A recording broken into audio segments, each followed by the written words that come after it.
Hello, my name is Luke Jones, and I'm a computer engineer.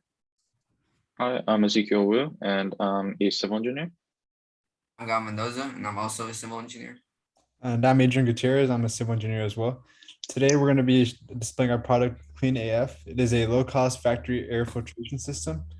We decided to tackle the problem of air pollution, specifically air pollution caused by industrialization. We wanted to tackle air pollution as it contributes to a variety of negative effects, such as health concerns, limited visibility, and contributions to climate change overall. An example of a place that is suffering from these consequences is China. It is a heavily industrialized area, and it has a PM2.5 level at 6 times recommended amount, which is very bad for the health of its citizens. So we just want to find a way to alleviate some of these consequences. And now we'll move on to method and design. So solutions already exist that reduce the amount of air pollutants that come from cars, for example, electric cars. And so we decided that we would use an Arduino and simple and cheap Arduino parts to create a autonomous air filtration system that would be used in factories to reduce the amount of air pollutants released from factories. And so we'll use a gas sensor to sense the amount of air pollutants being released. And we'll also use LEDs and a buzzer to alert workers when air pollutant levels are reaching a high level. And we'll also be using servo motors and a push button to help reduce the amount of pollutants released. And now we'll go into how exactly the product works. In this diagram here in the center, this shows how the design will work, where the air pollutants will go up through the exhaust pipe, and this dashed line represents the filter.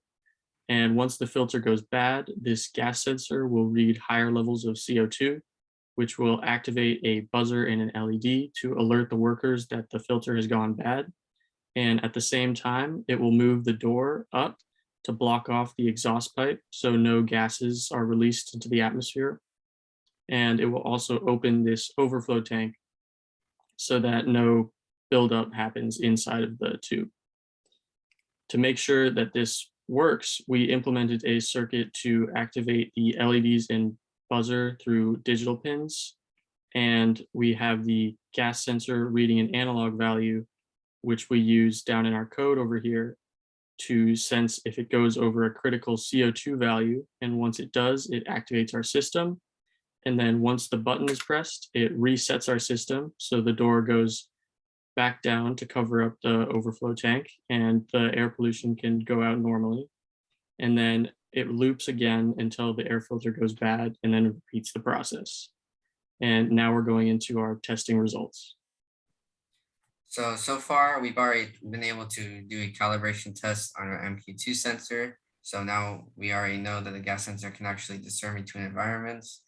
3 environments we've done is basically indoor, like a random indoor room, putting inside a bag just so it was concentrated with CO2. Along with that, a car exhaust, which is the closest thing to an actual exhaust pipe. And so from these tests, we've been able to find that a critical value of 713 bits, which will allow us to actually put this project into place if need be. Along with this, we have other improvements we have in mind, like increasing the gas sensor's range of values, as right now it's pretty close to its limit. So in case the car exhaust isn't the most accurate thing, we can always try to make the gas sensor reach a higher range, or maybe switch it out for a better one. Along with this, we also plan to research with filters and try to see which one is the best thing, especially if it's like PM2.5. That's the filter we prefer. Along with this, we also want to increase the volume and light intensity so it can alarm the workers while they're doing their jobs.